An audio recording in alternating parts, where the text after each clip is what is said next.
예, 오늘 우선 이렇게 또 대구의 지역 언론인들 그리고 또 서울에서 오신 언론인들 함께하게 돼서 너무 감사하고요. 그리고 무엇보다도 오늘은 저희가 또 천하용인 팀과 또 제가 같이 대구의 시민들에게 한번 정치의 미래가 어떤 것일까에 대해 가지고 같이 대화를 나눠보고 또 고민하는 그런 시간이 될 겁니다. 무엇보다도 저희가 제가 처음에 대표됐을 때 전당대회 때부터 천하용인 팀과 제가 추구했던 정치라는 것은 아주 비용 효율적이고 또 하지만 직접 소통이 가능한 형태의 그런 새로운 정치를 지금까지 추구해왔다고 믿고 있고, 지난 두 번의 전당대회를 통해서 그 가능성을 이제 입증해 보였다, 저는 이렇게 생각합니다. 그 연장선상에서 자금의 정치의 위기 속에서 그 새로 나갈 길을 찾는 방법도 결국에는 과거의 길을 답습하지 않고 새로운 길을 찾아가려고 하고 있습니다. 그래서 잘 아시는 것처럼 저희가 제가 연락망 구축이라는 걸 온라인상으로 시도하게 되었고, 그에 대해서 굉장히 여러와 같은 지지가 있었기 때문에 한번 오늘 최근에 대구가 정치적으로 주목받고 있기 때문에 대구에서 얼마나 많은 분들이 모여가지고 또 대구의 미래, 대한민국의 미래를 논할 수 있는지 한번 지켜보려고 합니다.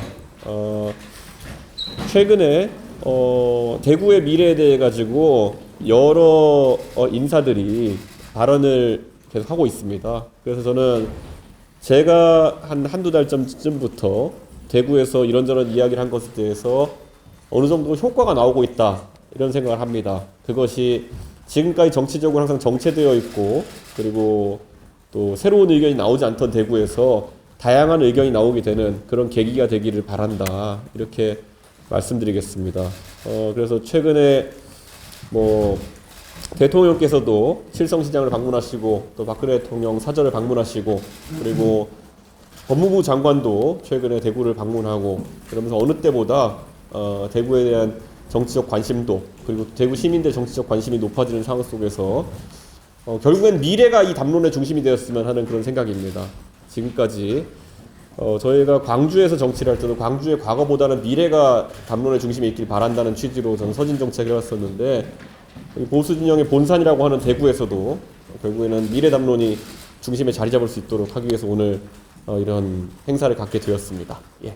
신당 창당이라고 하는 것은 제가 무소속 출마나 이런 게 아니라 신당이라고 하는 것은 무리를 지어서 하는 것이기 때문에 신당의 구성원들이 윤곽에 잡히면은 그들과 논의해가지고 정치적 행보는 결정해야 된다, 이렇게 생각합니다. 제가 최근에 이제 신당의 방향성이나 아니면 이런 것에 대해서 질문을 받기도 하는데, 제가 최대한 답변을 자제하고 있었던 것은 지금 굉장히 다양한 구성원들과 접촉하고 있고, 그렇기 때문에 그 안에서 저희가 어쨌든 최대 공약수를 찾아내는 것이 지금 과정이고, 제가 앞서 나갈 수 없다는 그런 상황 때문에 평소에 저와는 좀 다르게 말을 많이 아끼고 있습니다. 저는 제가 당대표로 지낸 인사로서 당원들과, 그리고 지금도 저는 저와 친분 관계가 깊고, 그리고 동지적 관계로 함께 해왔던 의원들과 많은 대화를 합니다, 매일매일. 그런데 저도 만약에 결정하게 되면은 결정 시점을 일부러 늦게 끌 이유는 없을 것으로 보입니다. 그런데 제가 그저께만 하더라도 복수의 우리 당 의원님들한테 전화를 받아가지고 오히려 12월 27일보다 조금만 더 기다렸다 판단해 주면 안 되겠느냐라는 얘기를 들었습니다. 그런데 제가 그분들에게 했던 답변은, 죄송하지만은 그 이상 늦추면은 저도 선택할 길이 줄어들게 됩니다, 라는 말씀을 드렸습니다. 그렇기 때문에 그것보다 빨라질 수 있지만 그것보다 늦어지진 않게 판단을 하려고 합니다. 대구에 12개의 지역구가 있는데요, 제가 개인적으로 말씀드리면은 우리 당 의원들이야 저랑 같이 당 생활했으니까 어느 한 분 저와 사적 인연이 없는 분이 없습니다. 그렇기 때문에 그런 것이 어떤 판단의 기준이 되어서는 안 된다라는 생각을 하고요.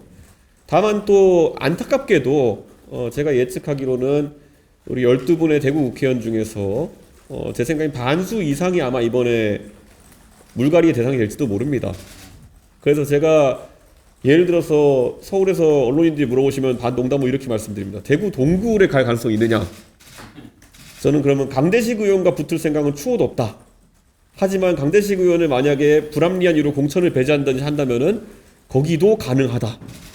이렇게 말씀드렸던 것처럼 12개 지역구 어디나 저는 만약에 대구에 출마하기로 결심하면은 명분 있는 곳을 찾아가지고 출마할 것이고, 다만 아까 말씀드린 것처럼 대구에 출마한다는 것 자체가 신당을 하게 된다면은 신당 입장에서 굉장히 전략적인 선택이 될 것이기 때문에 저 혼자 판단할 수 있는 문제는 아니다.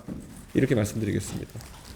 대구 지역에 아까 말했듯이 물갈이가 대규모로 예상되는 상황 속에서 누가 약한 후보인지를 판단한다는 것도 의미가 없을 것이다. 이렇게 생각하고요. 저는 개혁의 명분을 세우기 위해서는 약한 후보라는 정의가 뭔지 모르겠지만은 그런 후보를 찾아다니는 모습 자체가 비개혁적일 것이다. 저는 그런 생각을 합니다. 그 명분이라는 것은 제가 말했던 것처럼 반개혁적인 인물을 찾아갈 수도 있는 것이고, 아니면 또 정치 논리에 따라 가지고 가장 센 분과 붙겠다라는 것이 될 수도 있고, 어떤 식으로든지 그거는 의미가 있는 명분이어야 되지. 예. 그런 어떤 김재원 의원은 그렇게 살아오셨기 때문에 남들도 그렇게 살 거라고 생각하시고 그런 말씀하시는 것 같은데, 예. 얼마 전에 또 김재원 의원이 이준석이 나가면 따라 붙어서 붙겠다는 말씀도 하셨던 걸로 알고 있는데, 예. 그 김재원식 인생과 이준석식 인생은 완전 다르다 이렇게 말씀드리겠습니다. 예. 오늘 제가 그 마이크 잡고 그 말하면 선관위 잡혀갑니다. 네. 지지 호소나 이런 거는 절대 할 수가 없고요. 저는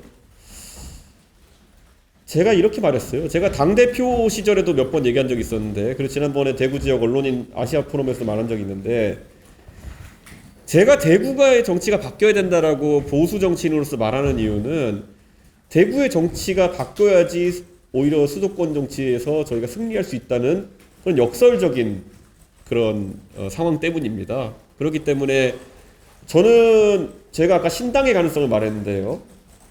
만약에 제가 다른 경우가 있다고 한다면은 제가 국민의힘 후보로 대구 나오는 경우는 없을 겁니다. 예. 그 말인즉슨 어떤 선택을 하고 어떤 경우가 된다 하더라도 대구의 정치가 좀 더 개혁적으로 바뀌었을 때 저는 대한민국 정치에 있어가지고 큰 변화가 있을 것이라는 생각하고요. 아까 말했지 신당으로 가면은 그걸 출마로 할 수도 있고요. 아니면은 다른 선택을 했을 때는 이 지역에서 보수 정당 전체를 계속 오른쪽으로 잡아당기는 그 힘 자체를 제거하지 않으면은 수도권 선거에서 이길 수 없다. 저희가 예전에 뭐 아픈 기억을 다시 되살려서 뭐하지만은 이부망천 같은 것도 다 수도권 지역에 대한 몰이해 때문에 나왔던 것이라 저는 생각하고요. 그 외에도 보면 황교안 대표께서도 선거 처음 지휘하시면서 오른쪽에 좀 강한 의견을 통제하지 못해가지고 저는 큰 패배를 얻었다 생각하고요. 저는 그런 부분 때문에 대구의 변화를 촉구하는 것이고, 이게 조금 두리뭉실해 보이는 이유는 선관위 때문입니다. 예. 제가 웬만하면 신당 관련해서 20개씩 질문은 제가 안 답하려고 하는데요. 제가 만약에 신당을 하게 되고, 거기에 만약이 두 개인데, 만약에 신당을 하게 되고, 만약에 대구에 출마한다면 절대 혼자 나오진 않을 겁니다. 그렇기 때문에 충분한 사람들과 대화를 하고 있고, 그리고 이미 거기에 공감의 뜻을 밝힌 사람도 있습니다. 예.